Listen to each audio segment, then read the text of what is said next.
Hello, everybody. The following is a recording of an interview I recently did with the New Republic. I believe I was the last person at A Voice for Men that Emily spoke to, that she had already spoken to Paul Elam and Karen Strawn. When we did this interview, it was rather late at night, and I was extremely exhausted, so I probably was not at my best, but Paul and Karen encouraged me to go ahead and put it online anyway. I want to also let you know that for some reason I had severe problems with the sound on my end, making it difficult to hear my side of the conversation in this recording. Although during the interview, Emily seemed to hear me just fine, nevertheless, listening to the recording after the interview, I could barely hear myself, so something happened with the recording. So what I had to do is go through by hand and carefully boost the volume whenever I was speaking, just so you could hear me. I didn't edit anything out, even extended periods where I was just looking stuff up for. I didn't edit anything out or in, but I had to go in and boost my volume, like seriously by a factor of 10 to 20, just so you could hear me. So if the sound seems uneven, that's the reason. But I believe I've gotten it to where you can hear me clear enough in any part of the interview that matters. Just forgive me if the volume is a little uneven. Post-production was a bitch because I had to go through and find every spot where I talked and amplify myself. It's annoying. Okay, all that said, I also just wanted to say I found Emily to be somebody obviously kind of playing her cards close to the vest, but also open-minded enough to ask really serious questions in a serious way, which is pretty refreshing.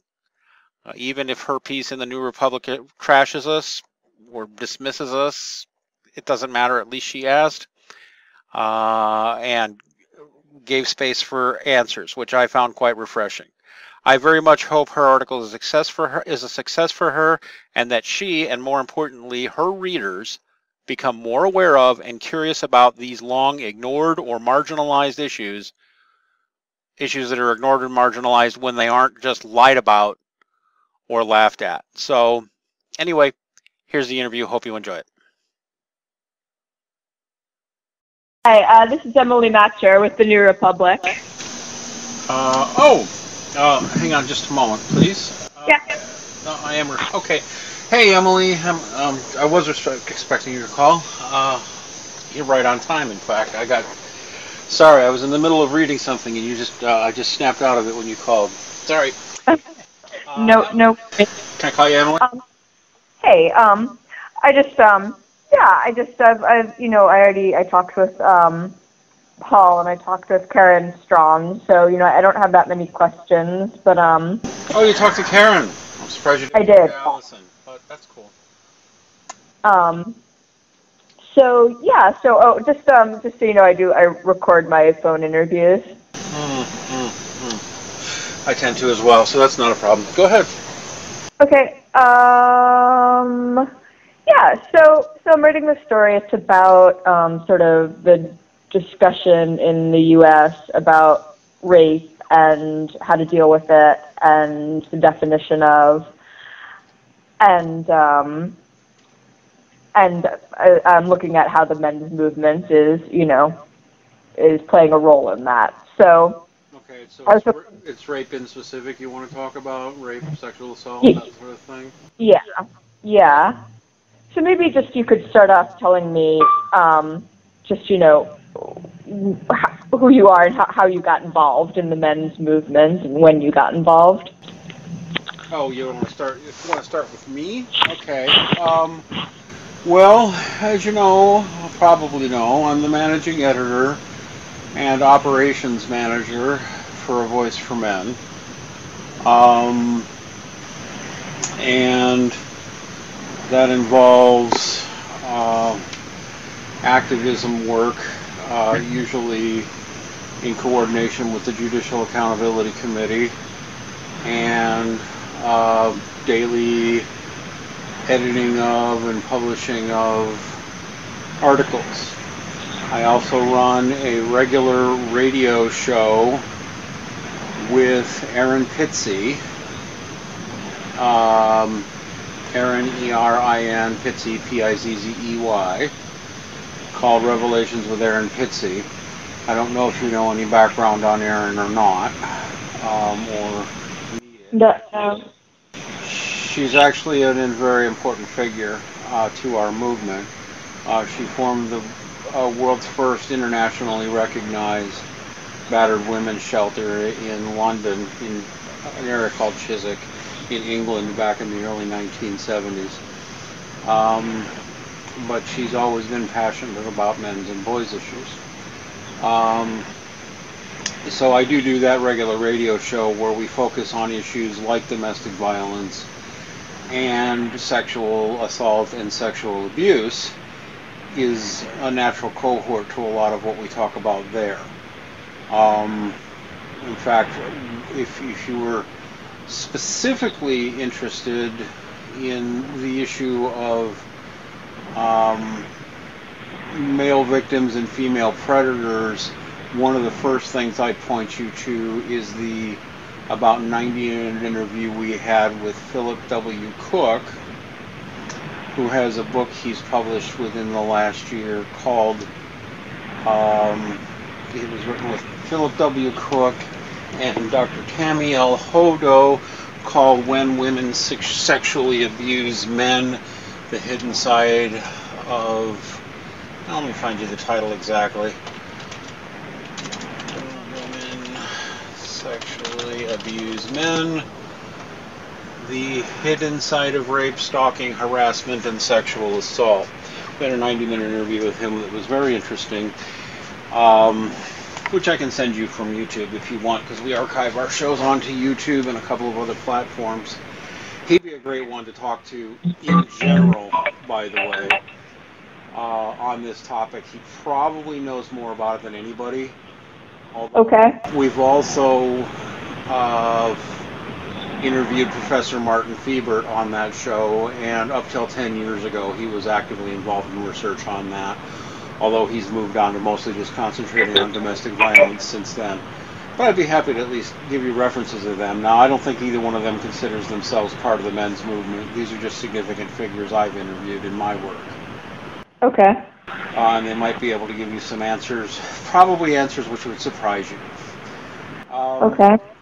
In any case, I make it one of my missions, first and foremost, to talk to world-class researchers about these things and to look through the peer-reviewed research. So when I look for articles on topics like this, I look for genuine research, solid facts, things you can look up for yourself.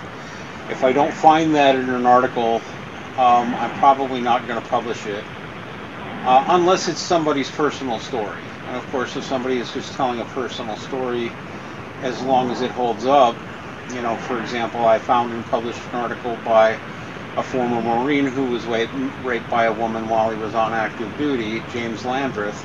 I think Paul may have sent that to you.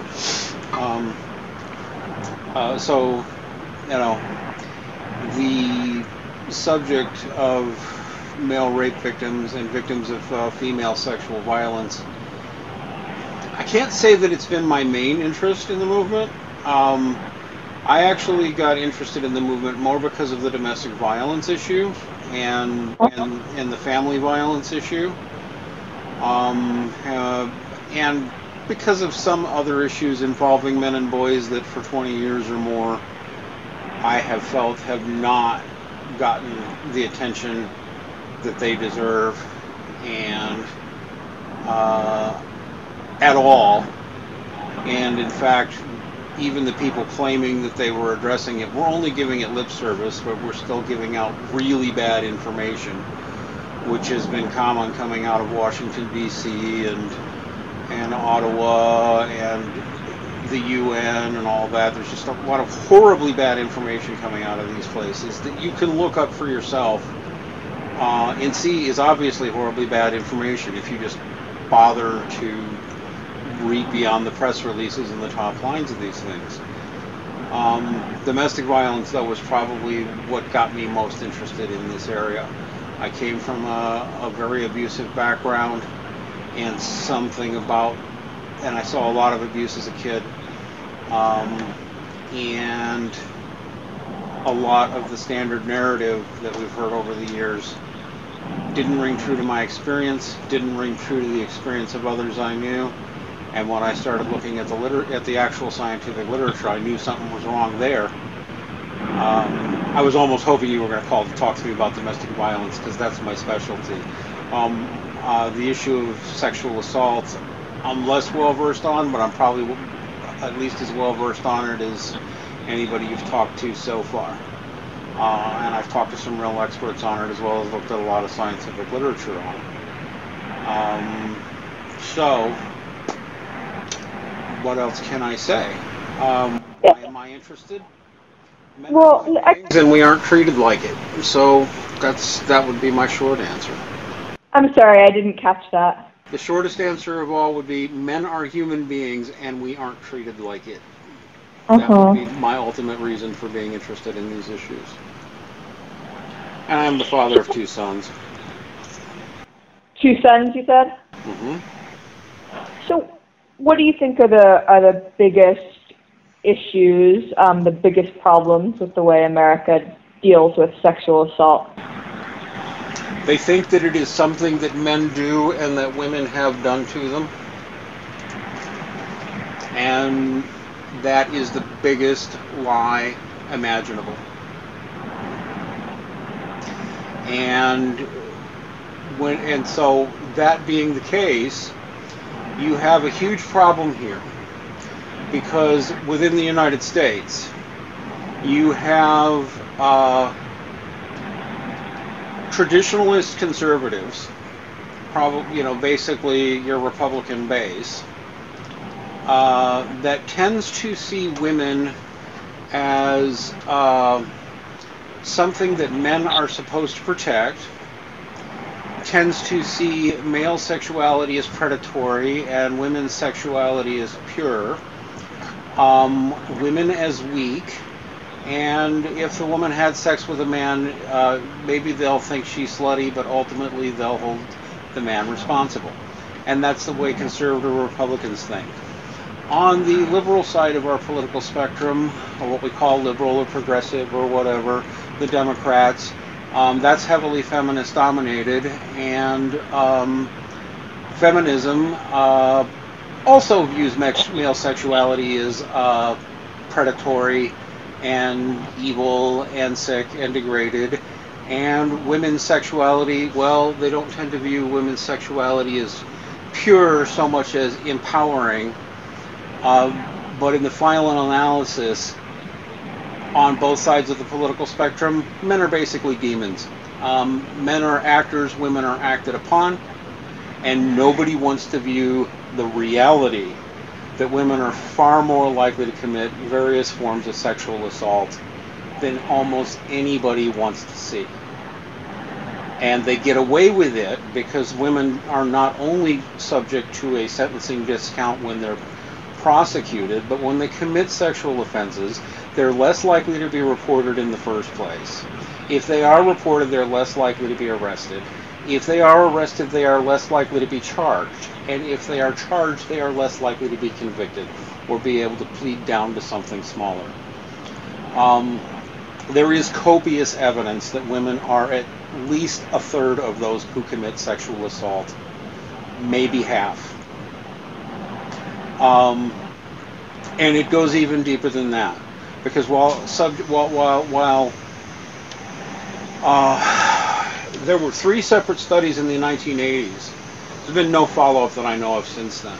There's 3 separate peer-reviewed studies done as far back as the 1980s, which showed that a majority of male rapists, a majority, between 60 and 80% of male rapists, had been sexually abused by a woman in childhood. But nobody likes hearing that either. Now, this, of course, doesn't make women responsible for rape any more than it makes men responsible for rape. But it is something I find fascinating that after decades of knowing things like this, decades of data where if you look at it, and where respectable scientists who looked at it, who have no stake in the agenda, can say, yeah, the rate of female sexual perpetration of various forms of sexual assault, whether we call it rape or not, is much higher than almost anybody wants to believe. What gets reported to researchers versus what winds up, with convictions is wildly at odds. Nobody even wants to look at issues like this, like adults, and nobody, whether they're liberal, feminists, whatever you want to call them, or conservative traditionalists, no one wants to believe women can be predators, and nobody wants to believe men can be victims of women. We will admit that men can be victims of things like rape and sexual assault, but we will just say that's something men are doing to each other. And while that certainly happens too, we ignore victims of female sexual assault, female sex predators, whether that is woman on woman or man on man. Their victims get laughed at or not recognized at all. And so I think the single biggest problem is the unwillingness to recognize the very real reality of female sexual predators. That it is much more prevalent than the legal system wants to acknowledge, that the general culture wants to acknowledge. And ultimately, it comes down to, I think my friend and compatriot Allison Tiemann has it best, everybody, whether they claim to be powerful feminist women or powerful conservative women or whatever it is, nobody wants to admit women can be this way. They want to see women as pure and men as devils. And until we overcome that cultural change, I don't see any political change coming out of Washington or any of our state capitals. Mm-hmm. Okay. Yeah, where would be a good place to look at these studies that you have been mentioning? Are these things that are posted on the website, or is there another place I could look at them? Sure. First off, I would definitely look for the book, When Women Sexually Abuse Men, The Hidden Side of Rape, Stalking, Harassment, and Sexual Assault. That by Philip W. Cook, who's a well-established journalist who's been working on this and related issues for decades, and Dr. Tammy Hodo. I don't know what her background is. That is published by, it's an academic publisher, actually. Okay. And you'll find it on Amazon. It is not one of those obscure self-published books. It's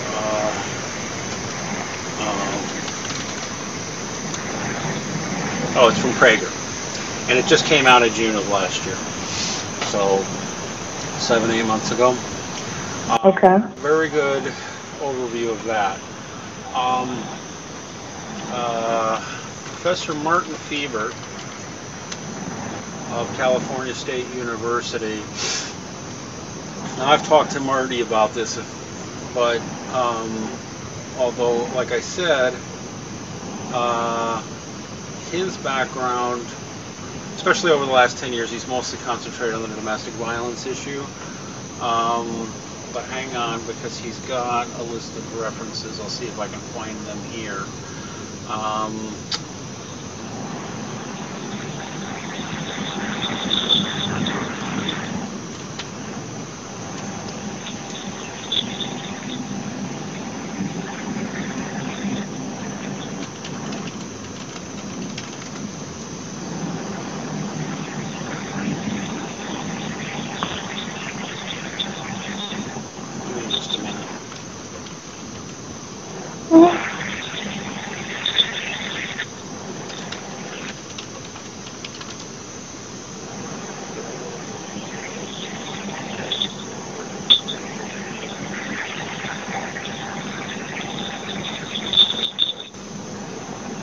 Yeah, I got this from Marty Fiebert,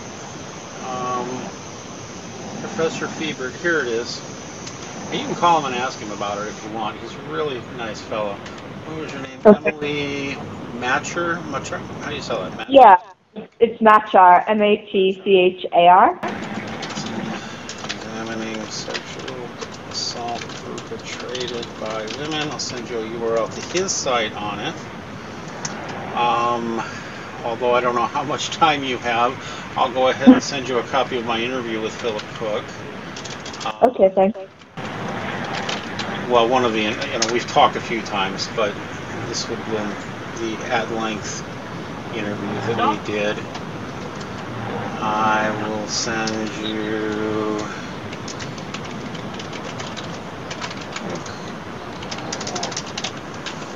Cook's Fiebert's references.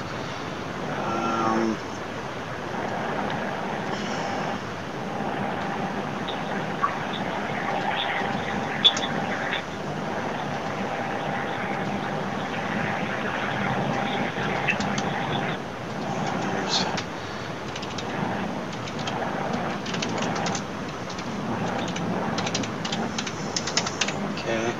I would also strongly recommend an article by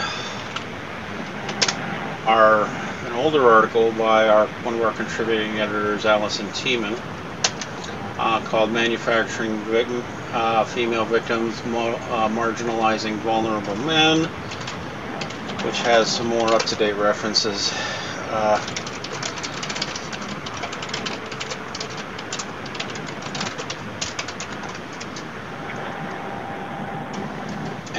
Which is an excellent article by Allison, and you would probably find more on the wiki, but that we have our own wiki.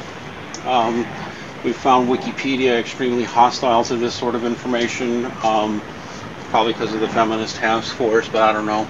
So we eventually gave up trying to get this kind of information out there and started our own wiki.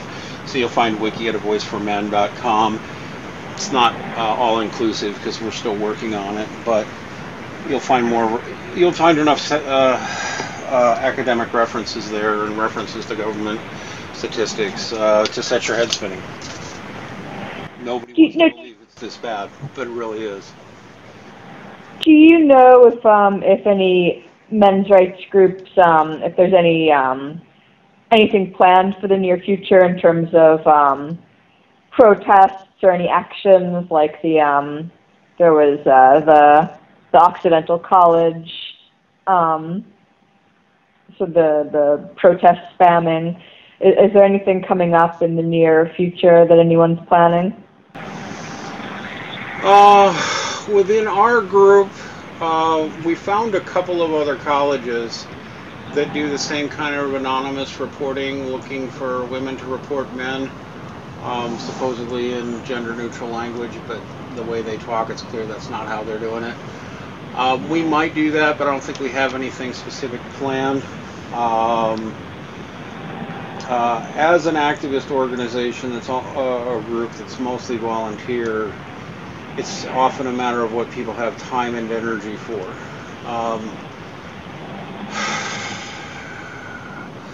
So other than our plan, well, this isn't even a protest. We do have a planned conference in June. I don't know of any specific activities that we're planning in the near future. But we will continue to look for ways to stir things up and get people's attention on issues like this. So I'm honestly not being cagey with you. I would be shocked if before year's end you don't see something else like the Occidental incident. But there's nothing on the drawing board right now. Well, let me put it to you this way. There's always 3-4 things on the drawing board, and it's all a matter of what do we have time and energy to focus our resources on at this time.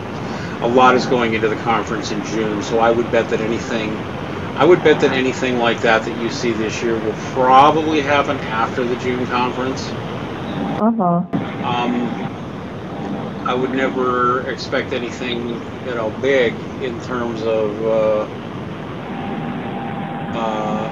mass protests involving tens of thousands of people or anything like that. But yeah, I would expect to see something. And of course, we're allied with a number of other groups, and we have no control over what they did. Last year, we helped raise hell all over Canada with a series of posters called "Don't Be That Girl," which was a response to just a vicious campaign, in our opinion, being run by parts of the Canadian government. And Men's Rights Edmonton, which is an Edmonton-based group, put those posters together. We just helped them distribute it. Well, that thing made headlines all across Canada. Pissed a lot of people off. And that happened spontaneously. I woke up to find that in my mailbox one day. There are little local men's groups all over the U.S. and Canada, and they operate completely independently. So while I would expect most of our energy to be devoted to the upcoming conference in June, if somebody does something and it's legal and is within the parameters of what we think is an acceptable form of civil disobedience, we'll immediately jump on it and support it, because we are an activist organization, and like the New Republic or the Nation or Mother Jones or any of those, we're a publication, so we run on a news cycle too. We jumped on, as you know, we had no interest in Woody Allen until the whole Daryl and Farrow saga hit the news a week or so ago, and of course we reacted to that. So we work as a publication.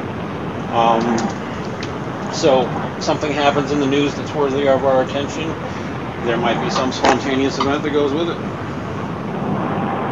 Okay. And Dean, can I just get you to spell your name so I make sure I have it right? Yeah, no problem. Dean, D-E-A-N, Esmay, E-S-M-A-Y. Okay. Echo Sierra Mike Alpha Yankee. And where are you? Where are you located? Detroit. Right. And is this your main gig, or do you have another job? This is my career. I do some consulting work on the side that I don't talk about publicly, but this is where I spend most of my time and energy.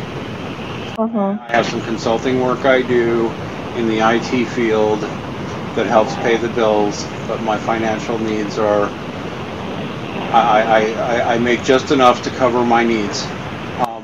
My life is devoted to this activism, and I expect it will be for the next, well, till I die, basically.